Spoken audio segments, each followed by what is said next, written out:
Public interest lawyering is not confined to the four walls of the courtroom. Lawyers not only need to master the legal skills and techniques to run their litigation, but also need to tap into the broader social and political movements necessary to build support for the litigation. Because public interest lawyering so often seeks a remedy that is a public good, public opinion becomes much more important than it would usually be in other kinds of litigation. So public relations and media skills become key. Alongside all the legal manoeuvring, there's a hearts and minds battle to be fought. Building that public support can help to secure the political momentum to ensure that government will make the structural changes necessary to address systemic issues. And it can also help to ensure that clients and communities are aware that the shortage of textbooks, a lack of funding, the exclusion of pregnant learners from schools are violations of their legal rights. In this final block, we talk to litigators about working with communities and social movements and about how they engage with the media, the public, and politicians.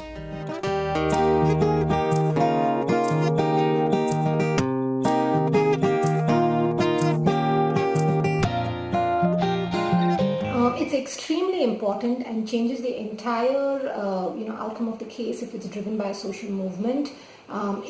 The social movement can actually take up the court orders, bring awareness of the court orders in its work, work on monitoring and enforcement of court orders.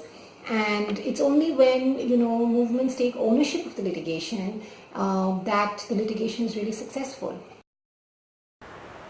I think the addition is invaluable.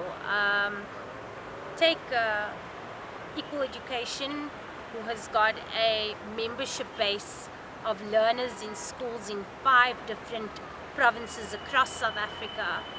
If order for regulations around school infrastructure by certain dates and times is put in place, and those regulations are not complied with, any one of those learners can pick up the phone and say, my school does not comply with the infrastructure regulations.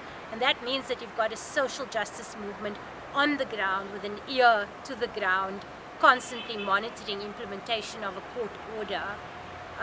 Often you'd also find dedicated media wings. So for instance, Equal Education has got links to several radio, TV journalists who, as a litigation center, we are able to tap into to further our work and theirs. You've really got to have an effective engagement of a lot of the political forces that are going to be active on the scene. You've got to have an understanding of what's going on within the government agencies that are affected. And quite frankly, my experience has been you've got to try to win over the media to get a favorable climate in the population at large. So I think in the public interest litigation area, it's a wide scope that you've got to have of you're dealing with public policy, and the courts can have an effect on public policy, but on their own, they're not going to be able to bring about significant change. So the courts are one element, often a very important element, but it's an element in a very dynamic, ongoing, shifting public policy, political reality.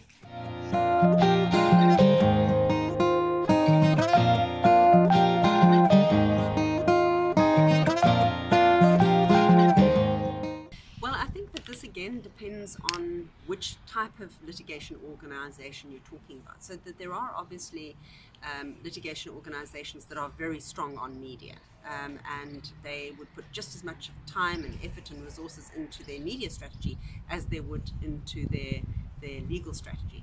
There are other organizations that define themselves very much more as being like a public interest firm of attorneys.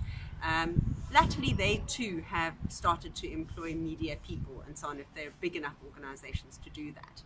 And so I think some organizations more than others pay a huge amount of attention to this, and usually those organizations are more interested in a broad social movement as well, so that litigation is just one of many of their tools and strategies that they use. We have a dedicated media officer, and as lawyers our job is to sit down with the media officer and in the most simplest and accessible terms explain what our court cases are about, what our victories are about, to ensure that he in turn can communicate that to the media, both mainstream and social. We also don't shy away from writing our own opinion pieces, which can be quite fun, and it's an opportunity to take your skills as a lawyer, your storyteller skills as a lawyer, and transpose that into a format that ensures that it reaches the broader public and the stories which you've witnessed reach the broader public. We are obliged at times, and I think often very, very reluctantly so, to go on camera to speak about our work. I think my colleagues, many of us, self included, are absolutely terrified of the camera, which I'm hoping is not showing at the moment. So yes, that's how we use the media. Meeting in Brazil, it's, to understand the context, the meeting in Brazil, it's very concentrated in certain big newspapers and TV channels. So the mainstream media is very concentrated. There are very few media that cover human rights issues in the mainstream media. And also there is this very progressive, more online, alternative media that addresses the human rights issues more often than the mainstream media. In our society, these different kinds of media work together. In the case of the right to education, for instance, there is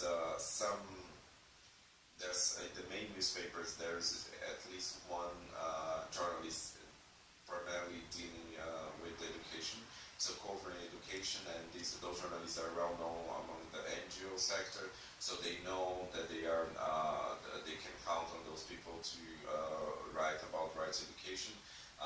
But even in those cases, there's also it's very hard for, and activists already told me that it's very hard for journalists to cover more substantial issues such as quality of education.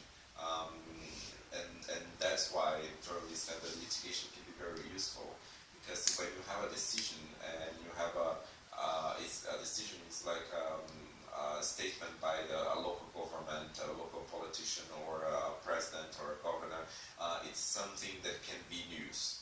And because of that, you can cover issues that are very hard to otherwise talk about, because you have a decision, and the decision is the news.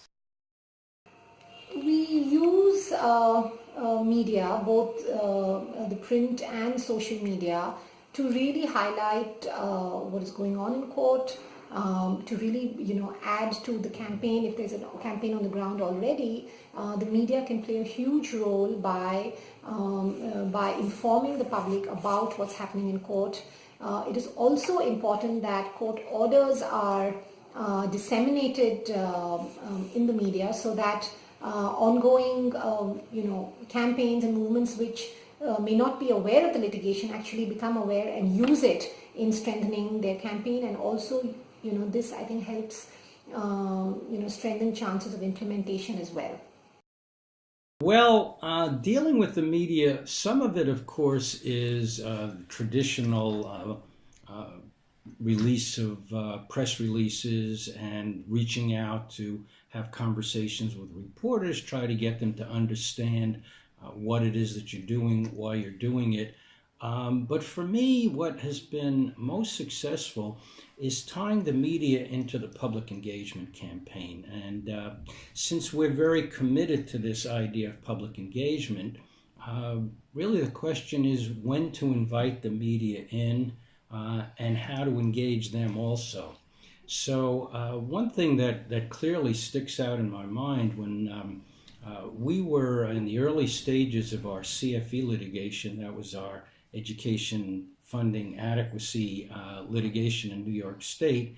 My clients were New York City and the kids in New York City. And we knew right from the beginning that if we had any chance of winning this case, we were going to be facing a huge political issue when it got to the legislature, when it got to the rest of the state, because there's a traditional upstate, downstate competition, resentments, however you want to term it, but it's a political reality that there's a big difference between this big city and the rest of the state.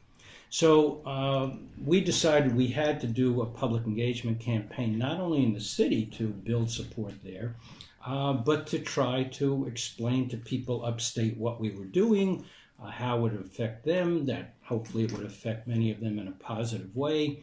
And the way to do that, we'd hold forums in different places. So early on, we held a forum in Westchester County, which is a wealthy suburb of New York City, an area where you would expect that we'd hit much opposition, which we did initially. And the newspaper up there was called the Westchester Journal News, had been on record as opposing involvement of the courts in public policy issues. And when our case won its first round, they had an editorial saying that this may be good for New York City. It's not going to be good for their constituents in Westchester because probably they'd have to pay the bill to have more funding for the poor kids in New York City. So we organized one of our major forums in one of the towns in Westchester County, and we invited this newspaper to send some reporters.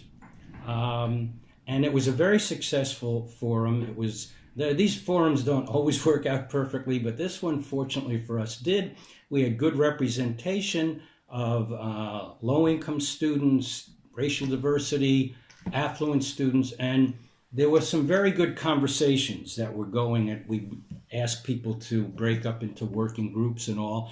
And these reporters freely went around and sat in on some of the discussions. And the day after this forum, they wrote an editorial that I carried around with me for the next 5 years, because they said, if public interest litigation is what we saw in White Plains High School last night, when citizens from all ends of the political spectrum, all income groups, were sitting down at a table and talking about what a remedy should be for inequities in education, and getting agreement between the people in the poor areas and the rich areas, that if more money were going to flow to the underprivileged kids, there had to be accountability, that there was a moral obligation on the part of the more affluent to help the poor, but the poor had a responsibility to make sure the money wasn't wasted. Very fruitful conversations. And the editorial said, if this is what this CFE litigation is going to lead to, this is the most advanced, this is the best thing that's happened to democracy in this state since we can remember. So they became our biggest supporters, more than the New York Times and all the New York City papers. They were always on our side thereafter. They understood what we were trying to do.